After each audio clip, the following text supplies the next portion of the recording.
On July 22nd, 2024, the 9.5 patch was released. In this video, we're going to take a look at some of the noteworthy things added and changed. I will also cover many of the things that were changed but not included in the release notes.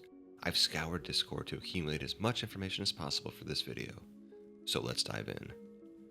The 9.5 patch adds a new Ruthless Difficulty.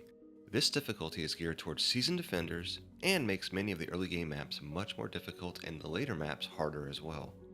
Mobs have much more health, but there is less mobs in general. Now I want everyone to hear this. Ruthless does not equal better loot.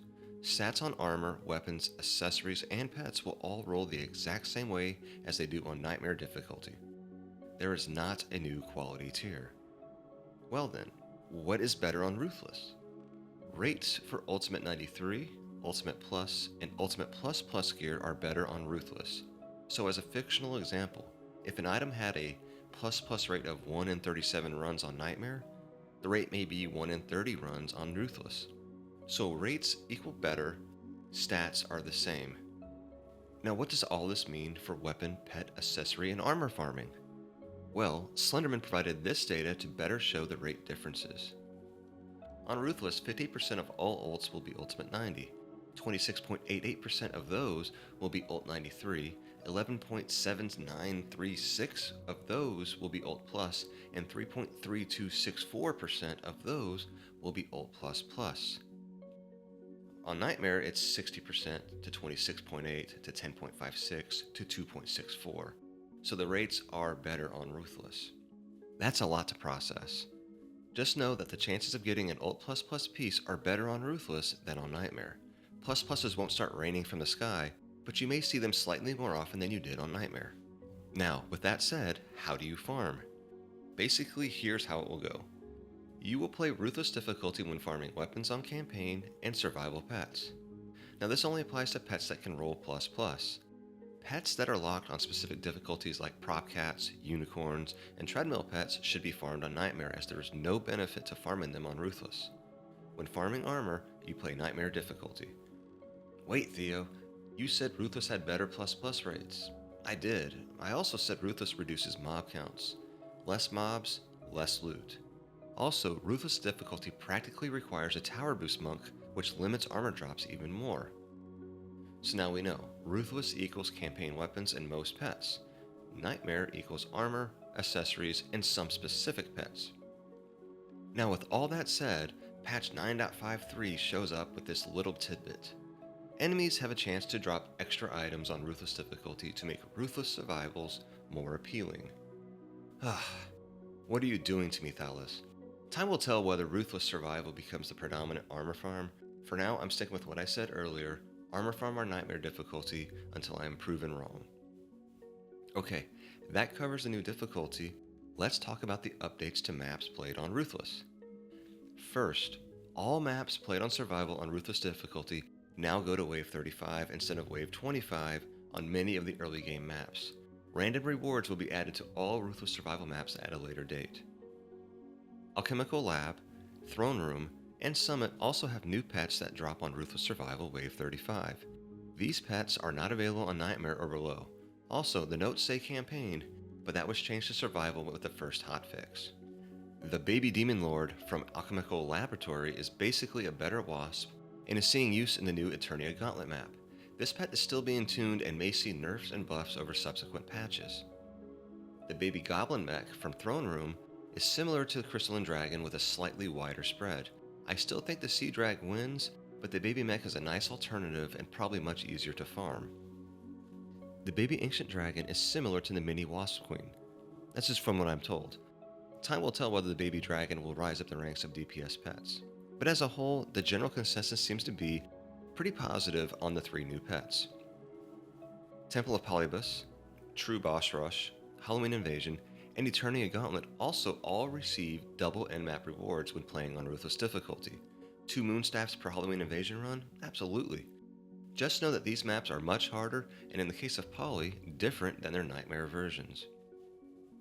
Now here are some things not mentioned in the release notes. Ruthless TBR will now reward a pair of Old One Bracers that give a 5% move speed bonus. Ruthless TBR also receives an extra lab quality armor slot. Ruthless No Towers Allowed Crystal Cave also receives extra armor slot rolls. Ruthless Winter Wonderland and Ruthless Winter Mire campaign will now drop 2 coal per hero, so you can now farm 8 coal per run. Ruthless Lover's Paradise campaign and Wandering Heart Challenge now drop 2 heart fragments per hero. When playing Ruthless, weapons for Akatiti Jungle are now target farmable. You can now bring out apprentices to ensure you get clavas instead of the random rewards you would normally get on Nightmare. Ruthless Difficulty also has an XP bonus of 30%, so when running Tink's campaign on Ruthless, you could technically receive 4 different 30% XP bonuses. Map loot quality is increased on all maps played on Ruthless Difficulty. Deeper Well to Alchemical Lab has been bumped up to Sky City quality. Servant Quarters to Throne Room has been bumped up to Coastal quality, and Royal Gardens to City in the Cliffs has been bumped up to Infested quality. In addition to those maps, the Eternia's Shards maps, King's Game, Tavern Defense, Akatiti, Winter Wonderland, Tink's, and Moonbase are now all Infested quality while played on Ruthless. Speaking of loot, when running Ruthless, there is a 55% chance of armor dropping instead of weapons. What does this mean? Well, you know how when you farm armor you always have summoners out so that only armor drops? Well, in Ruthless, if you have a Tower Boost Monk out, instead of there only being a 25% chance a drop will be armor, like it is on Nightmare difficulty today, you now have a 55% chance that a drop will be armor. Armor farming will still be a Nightmare thing, but it is nice to have a better chance of armor drops with no summoners out during combat. This update also added 2 in-game achievements. The Ruthless Defender achievement requires the player to beat the original 13 campaign maps, Deeper Well to Glitterhelm on Ruthless Difficulty. The player also needs to beat the original 13 challenges, No Towers Allowed, to Monster Fest on Ruthless Difficulty. The reward for earning this achievement is an increase of your tavern storage to 1,000. The other achievement is for completing Eternia Gauntlet on Nightmare difficulty. One more thing not mentioned is the tavern being updated to the Aquanos Tavern.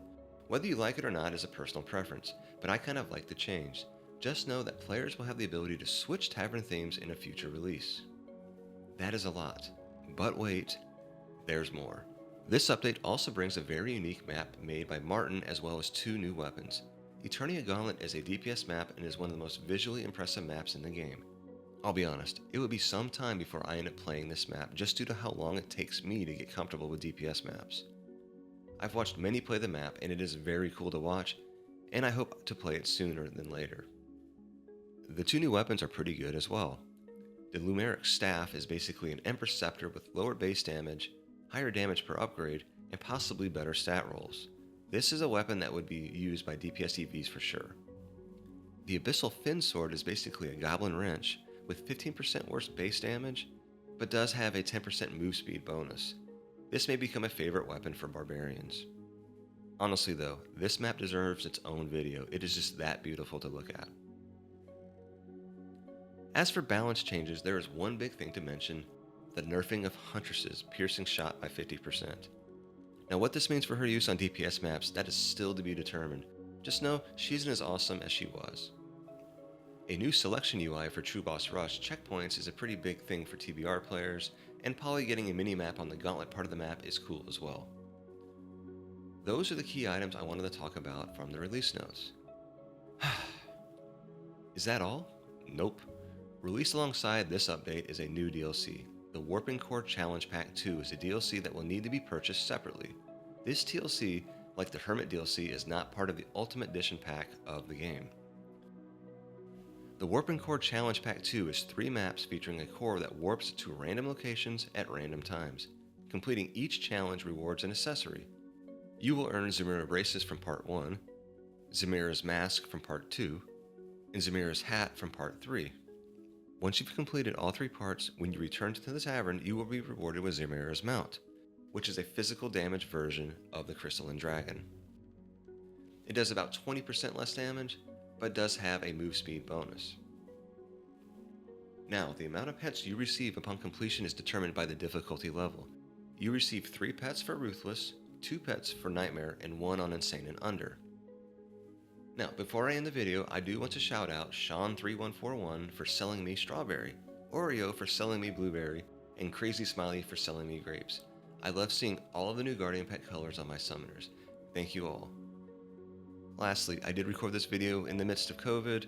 I don't know how well I actually am going to sound on video, so I do apologize for that. And that is it. This is where you come in. What are you excited about? What did I get wrong? What did I get right? Thanks for watching, and happy farming.